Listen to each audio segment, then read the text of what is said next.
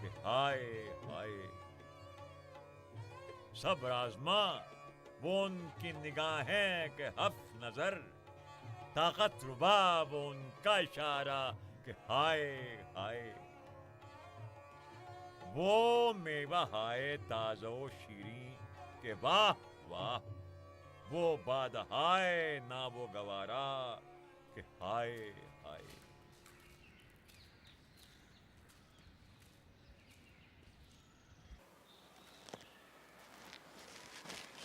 اب 2 مہینے سے میں یہاں ہوں جہاں انصاف کی گدی ہے. میرا ارادہ ہے کہ اگر حکومت نے میرے ساتھ کی گئی ناانصافیوں کی تلافی کر دی اور میرے دعووں کی سنوائی کی تو بامراد و مطمئن اپنے گھر چلا جاؤں گا اور آرام سے زندگی بسر کروں گا اور اپنے غریب بھائی کے معالجے کی کوشش کروں گا.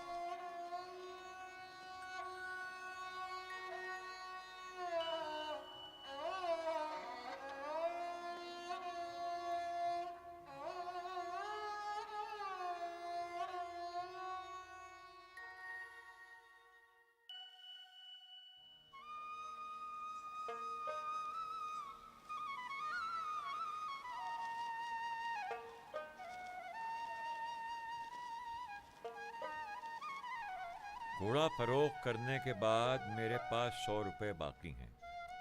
جاڑے آ رہے ہیں. میں نے سوچا کہ اگر کچھ بھی نہ خریدوں گا تب بھی ایک گدڑی، ایک توشک اور ایک کمبل تو خریدنا ہی ہوگا. اس رقم سے یہ سامان خرید لوں گا اور جو 200 آپ نے ارسال فرمائے ہیں ان سے رمضان کی پہلی تک کا خرچ نکل آئے گا. جب غالب نے دیکھا کہ کلکتے میں مزید قیام سے انہیں کوئی فائدہ نہیں ہوگا تو وہ 21 اگست 1829 کو کلکتے سے روانہ ہو کر 18 نومبر 1829 کو دہلی پہنچ گئے. پایان کار مجھے کلکتے سے پکڑ لائے اور پھر اسی محبس میں بٹھا دیا. جب دیکھا کہ یہ قیدی گریز پا ہے تو ہتھکڑیاں اور بڑھا دی. پاؤں بیڑی سے پھگار، ہاتھ ہتھکڑیوں سے زخمدار. مشقت مقرری اور مشکل ہو گئی. دل میرا سوزے نہا سے بے محابہ جل گیا. دل میرا سوزے نہا سے بے محابہ جل گیا. آتش خاموش کی مانند گویا جل گیا. دل میں ذوق وصل و یاد یار تک باقی نہیں. آگ اس گھر میں لگی ایسی کہ جو تھا جل گیا. میں ہوں اور افسردگی کی آرزو غالب کہ دل، میں ہوں اور افسردگی کی آرزو غالب کے دل، دیکھ کر طرز تپا کے اہل دنیا جل گیا.